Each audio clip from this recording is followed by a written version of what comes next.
And we are live. Not really. This is all recorded. Welcome back. We are here at the Clyding of the cast. I got my boy Diesel here, and I got another very special guest here. We got Lieutenant Ben Mitton. Give it up for him real quick. Give it up for him. Appreciate it. Thanks for having me, guys. Another guy that I've been wanting to have on here for a while. Yeah, I'm excited, man. Thank you for having me. Oh, absolutely. So, I've known you for, what, 5-6 years now at this point? I guess I would say. I guess we're coming up on 5 years. Yeah. Yeah. About around that time. About September to October of 2017. Right. So, jobs, I guess, or I guess like jobs of service. You know, police officers, doctors, mailman barely gets thrown in there, but I understand. It's fine. Firemen, all that. Now, when I've thought of firemen my entire life, I've always thought big man job, you know, you're putting your life at risk and everything like that. It wasn't really until I met you, because I've never really known someone personally that is a firefighter, and, you know, we've talked over the years and you've told me a lot of things about it. So I want to know from you, like, where did that passion come from of wanting to do that? Well, I guess I got to rewind back to when I was 16. I joined the Trout Fire Company back on my 16th birthday, on the day I turned 16. Mm-hmm. A good friend of mine, Ross, and another good friend of mine, Brandon. They introduced me to the world. You know, I didn't have many friends where I was living at the time when I was in Trap. I just switched schools. Right. And these two kids, you know, they were a couple years older than me. Ross was my age, and I saw what they were doing. You know, basically this kind of, it's called a cadet program, and it's for juniors, it's for young guys. You know, just basically they want people to learn the service, learn the trade, and I thought it was interesting. You know, no one in my family has ever been a firefighter. Mm-hmm. You know, my grandfather was in the service. My dad wasn't in anything. He held it down, you know, doing his job, his daily job. So this is all brand new to me and my family. So, you know, I basically took interest in it, thought it was pretty cool, ran a few calls, and decided that this was kind of something I want to lean towards, especially at such a young age. You know, it was definitely a great thing to get into. Yeah. Trailblazer over here. Yeah. I don't think y'all realize how rare this is. This man never sits down. He's either at work, saving lives, handling his business, and then sleep. There's no in between. No, there's not much, especially nowadays. Yeah. You know, I spent a couple of years at Trap, and then I moved back to Springford, back to Limerick, and I didn't join there. I actually didn't join Royersford. I didn't join another fire company for another probably 3 or 4 years at that point. Oh, wow. It wasn't until I moved to Malvern when I was about 20. Yeah. When I was in college, and so there's a 3-4 year gap there where I was starting to start school, going to the academy, dropped off just because of, well, I moved, so I wasn't able to get there. Like at that point, I wasn't able to drive myself, especially living so far. Like I had to drive to calls. Like my mom, I used to wake my mom up at 2 a.m. to take me to these calls. You know, my mom religiously would take me. My sisters would take me when they were of age, and you know, it was a great thing. And then we had a guy who worked for us who would take me too. So any chance I got, I was going to the firehouse, especially for calls, for fires, rescues, whatever. So you were getting experience like then. Right. Yeah, like, you know, 20. Yeah. Even 16, 17 when I was at Trap. Right. You know, we were going to a couple fires. We weren't a busy fire company by any means, but this is all something brand new to me. You're talking about seeing accidents firsthand. You rubberneck. You know, now you're rubbernecking going by on the turnpike or the 422 or whatever. Now I'm in it. You know, now it's, oh wow, this is weird. Like fire alarms, and then, you know, fire alarms turn into house fires, and then you had car fires. Then you could have car fires and vehicle rescues. So there was a lot to really break down at that point in my life. So I had interest in it. I ended up going to school for automotive, and then I joined Malvern in 2017. Okay. 2016. Finished school there. Then I finally became an interior fireman. So I got a couple years under my belt there. Finally moved back to Limerick, where I've now went from a fireman to an engineer, and now to finally lieutenant at this point. Yeah. Yeah. So we both work outside. Oh yeah. And it's I know hot. how I feel about this heat. It's grueling. But as much as I hate sweating all day, to me, it pales in comparison to being in a fire with all that damn gear on at the same time. So you obviously have to make very quick decisions. Sure. Once you get that call, like, where does your mind lock into at that point? Does it feel like a switch? Yeah. It's a weird thing, especially now where I'm at, especially being a lieutenant. Yeah. I have to make some other calls that I probably wouldn't have to think about. I might have thought about these decisions beforehand just because I've wanted to get to this point for a couple of years now, and now I'm finally here, so now I'm actually able to make decisions and make calls and, take control if I need to. Yeah. If it's during the day, I mean, really at any point, let me back up. At any point when a call comes off, we get notes, we get dispatch, we have county talking to us, right. Giving us an update on what's going on. So you're taking that information, trying to determine whether or not we're going to something real, and you should always act as, and this is how I've always been, been brought up, and with other fellow guys, act like every fire is going to be the worst fire of your career. Dang, that's stress. I mean, it is stress, but at the same time, it's better to be. It's better to go to a fire alarm expecting a fire than to go to a fire alarm expecting nothing, burnt food, and now you have fire blowing out, the rear, probably a could mess with kitchen. you, like, thinking that it's nothing, you're not going to be ready. And it's happened. And I've gotten caught with my pants down, literally. I mean, bunker pants have been off, going to a call. We pull up, and there's smoke pushing, and I'm like, well, now I'm behind the 8 ball. Now I'm way behind. And then that's not a good tactic, and obviously you learn from everything. There's a learning curve to all of this. There's a way to basically kind of calm your mind a little bit. I mean, adrenaline kicks in. There's a lot of decisions that I make that I probably don't even realize that I'm making. Like, do you ever I almost, I guess, not remember, but in the moment you're probably not thinking because you're just so locked into what. Some of it's muscle memory, and I also carry. A lot of us carry either chest cameras or helmet cameras. Okay. And that's also a way for us to learn coming out of it. We just had a fire. So you can watch the footage after you. Yeah, and don't get me wrong. A lot of the time, like, it's hard to. Oh, you can't see. Yeah, you're not gonna be able to see. If it's an actual fire, you might not be able to see, or you might be able to. It all depends on what's going in that situation. You might get something out of it. You might get something out of it. I just went back and watched fire from a couple nights ago, and there's absolutely stuff that I could have learned and could have done differently. And no, thankfully no one was injured. We contained the fire. Like, it was a good one. Like, it was middle of the night after a 100-degree day, working in the heat, doing my day job, and then it was 100 degrees plus outside, and then we go inside and it's 300-400 degrees plus. That wasn't. We weren't even in. Me and my crew weren't even in the fire room, not until it was basically out at that point. Right. So I mean, going back to the heat, it's brutal, and the decisions, heat affects your decisions, cold affects your decisions. It's like, put yourself outside, in the cold in the winter when it's snowing, and then give yourself a critical task to do or a life decision to make, and see if you can make it properly. You know what I mean? And not saying we're perfect, because we make mistakes all the time. We make mistakes. Yeah. And that's the hard part, is determining, and it's really not determining what's bullshit and what's not. It's acting accordingly until deemed otherwise. Yeah. Going to that fire alarm expecting a fire, and vice versa. Right. Going to a fire and expecting a fire, and there might be nothing. So do you guys, obviously when you get the call, your team is put together.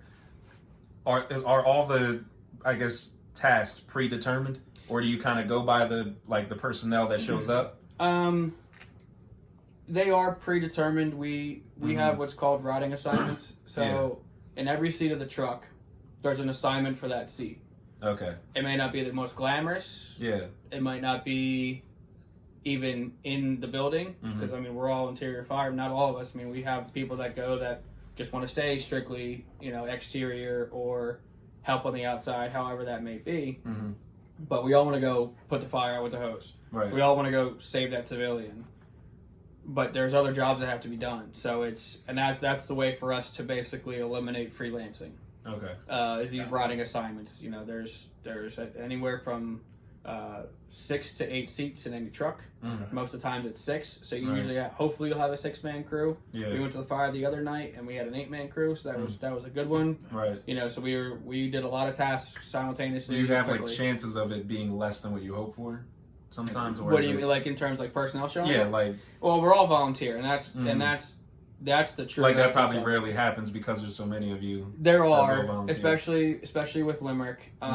There are, but at the same time, it does get to a point where it's like people don't want to show up at 2 a.m. for the fire alarm or the action, and I'm guilty of it too. Oh yeah. You know, it's hard to show up. Yeah.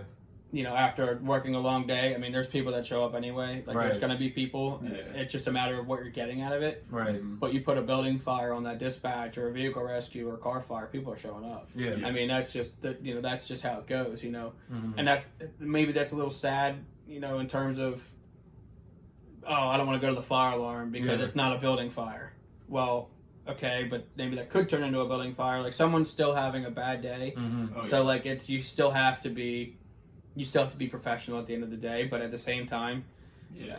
you can only hope to have the best crew available, and Yeah. we have a great group of guys and girls that just absolutely, you know, they do a fantastic job. So couldn't be more, you know, couldn't be happier with what the turnout we do get when there is a building fire, and we're very good at what we do. It's just a matter of honing those skills. Yeah. You know, every training, every day, you know, every week when we train, and you know, coming out and people learning the trucks. It's just a matter of having the right personnel, but at any given point, Right. you might not have anybody. It might just be you and the driver. Mhm. Sometimes it's just me that shows up to the station. Right. But that rarely happens, Yeah. but it's definitely a possibility. So one thing I can say that I've admired about like you as a person, Mm-hmm. because I've seen it firsthand. You know, whether we're hanging out with everybody or Sure. doing this or doing that, I'll see this man elect not to drink.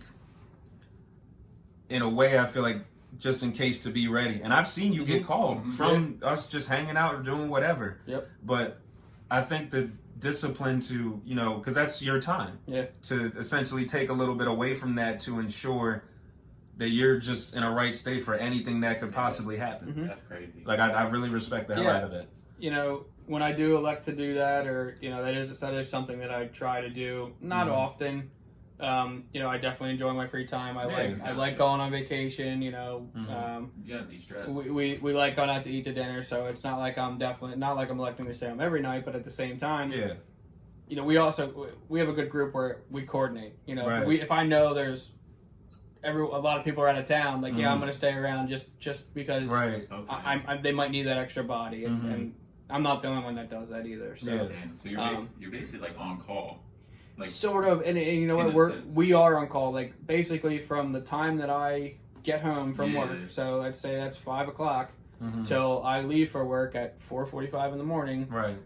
I'm on call. That pager goes off. I'm Yeah. probably going. Now, if it's a fire alarm at 4:30 in the morning, I'm Yeah. probably not going because it's probably nothing, Mhm. and I also have to get to work. I mean, we all have daytime jobs, Oh, yeah, so yeah. it's. And some people work from home, so like that's Mhm. that's the blessing of that aspect. Right. You can get a truck out during the day, you know, with limited manpower, but Yeah. you might not get the full complement of what we can bring at night. Yeah. Right. So Man, I didn't even think about that. Like compare that, like even like policemen. Like I mean, their job's hard. Yeah. But like when they're done their shift, like they like clock out. Now if something Yeah. happens in their vicinity, like when Mhm. to them or Sure. they're there, then obviously like they could step in. But they're not like at home. An off-duty cop can make his own choice. Yeah, like Yeah. they're at they home. can, Like, they're home, like they're yeah, not, they're not getting. they're not called. getting called out. They don't have to worry about their That's- pager or their I never cell thought phone about going that. off. You know, Have you ever had like a back-to-back fire? Like you get home, Yeah. you like What? declothe, and Yeah. then like boom, nothing. dude, those are the worst. Holy Yeah. I didn't even think. How do you about that. even like Those are the worst. read?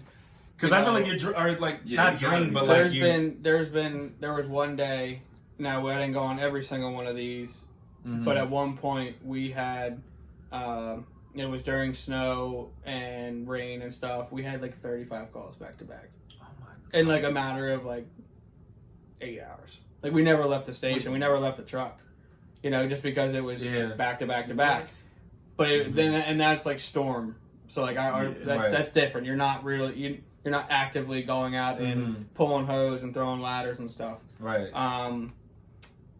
We've had back to back, you know, vehicle rescues. You know, and those can sometimes be prolonged. We have had back to back fires. You know, where we'll have one, and then we got to go over Chester County and deal with another one. You know, in a matter of an hour. But yeah, you get home. You get rested, you know, you're drinking water because you're sweating, whatever, and then shower. Dude, during the summer, at any point during the weekend when I'm home and calls are just ripping, dude, it's probably taking about 76 showers a day. Dude, it's ridiculous. It's like 4 or 5 showers a day sometimes, you know? Because it's like you just get soaked and like your clothes are soaked, your shorts are soaked, like your socks, your feet, your legs, dude. It's sometimes it's so my laundry is just out of control during the summer, you know, and.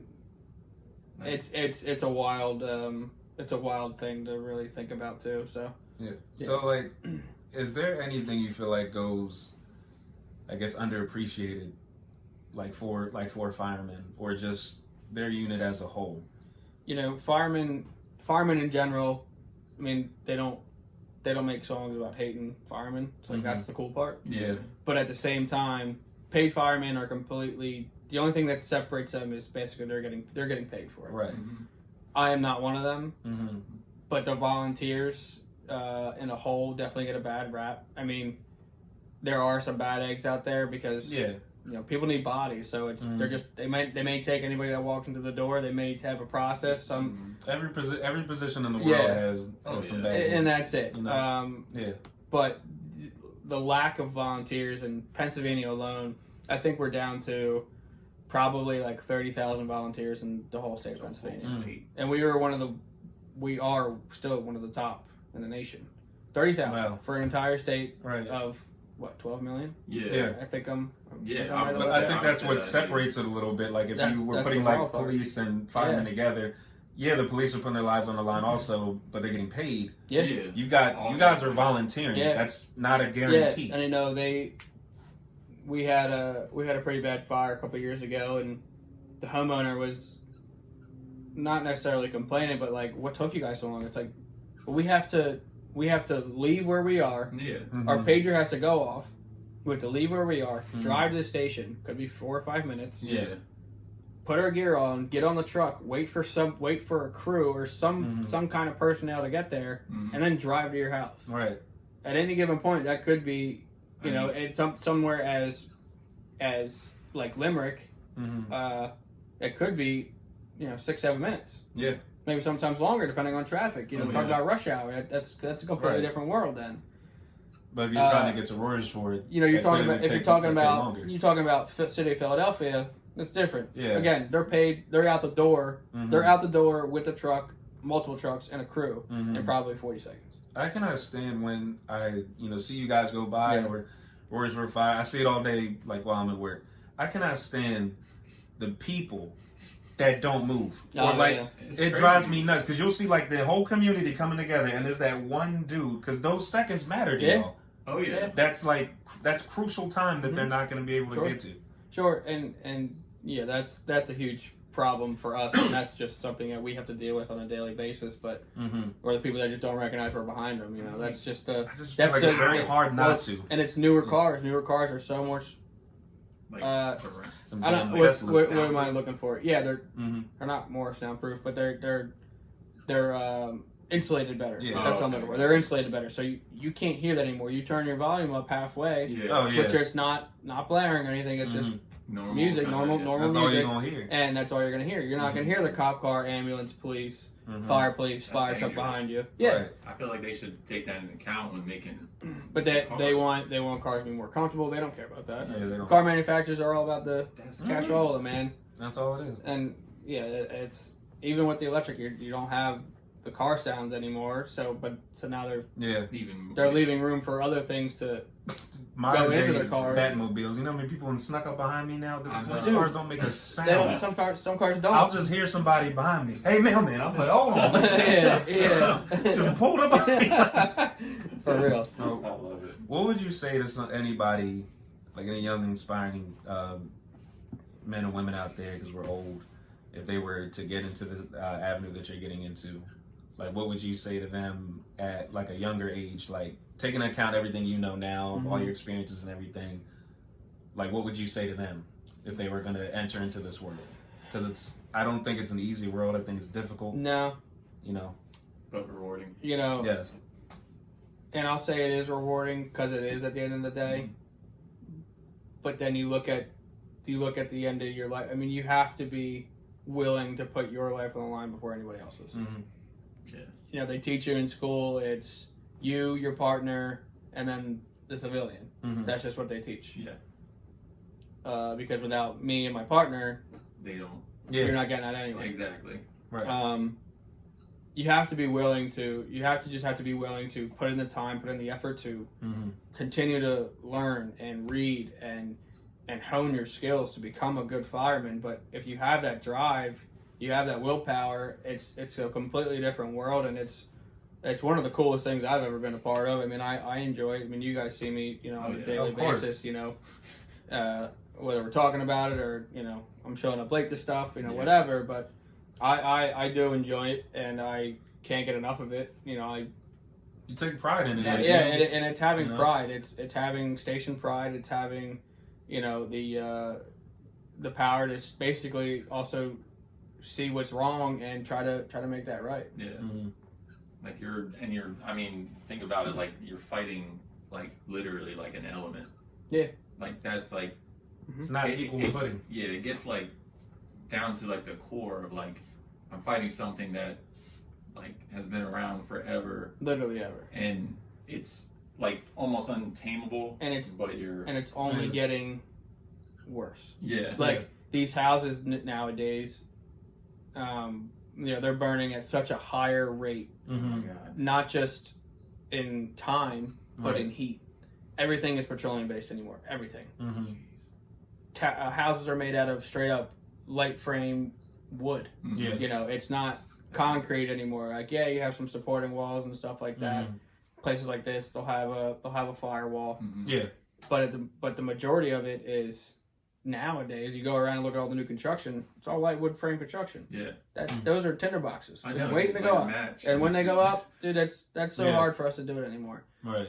And that's the unfortunate aspect of firefighting now, is because we have now less time to go and do our job and hopefully save a life. Yeah.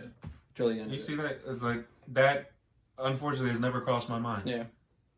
That's crazy. Like, now, if I may, this is too sensitive a subject. I'll edit it out. When it comes to you saving people, you know, I feel like you guys may have your own, you know, bond just from doing what you do, but, you know, obviously you can't save everyone. Sure. Yeah.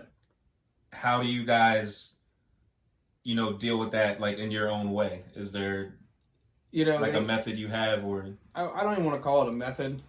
There are teams out there. Yeah. It's called the SISM team, and the acronym explanation for it is I'm losing it in my head.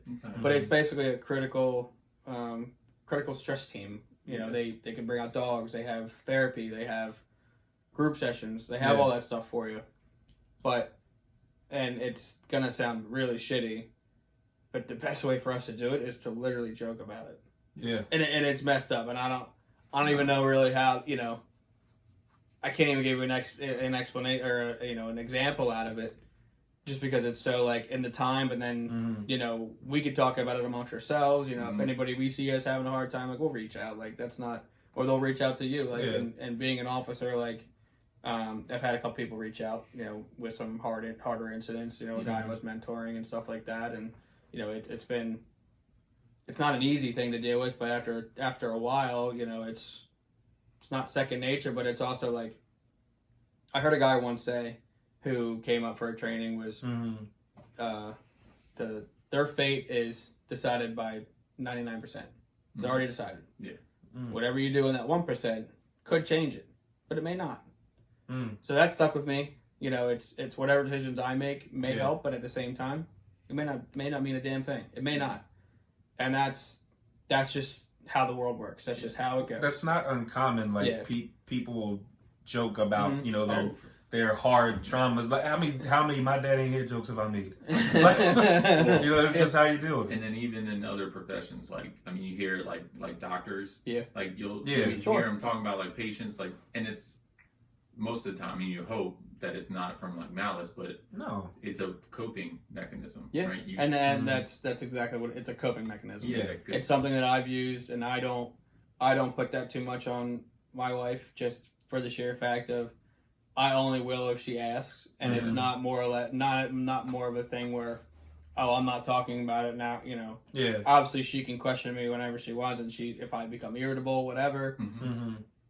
But she won't ask. She might ask a few things, but then I may not tell her the whole thing. Just she doesn't need to know everything. She just needs to know. She wants to know something. Then sure, like I'll tell her. But and that's really what it is. It's the brotherhood and. It sucks, but it's joking about it and cracking jokes, and it doesn't leave the firehouse. Like, no, you're not doing this up in public.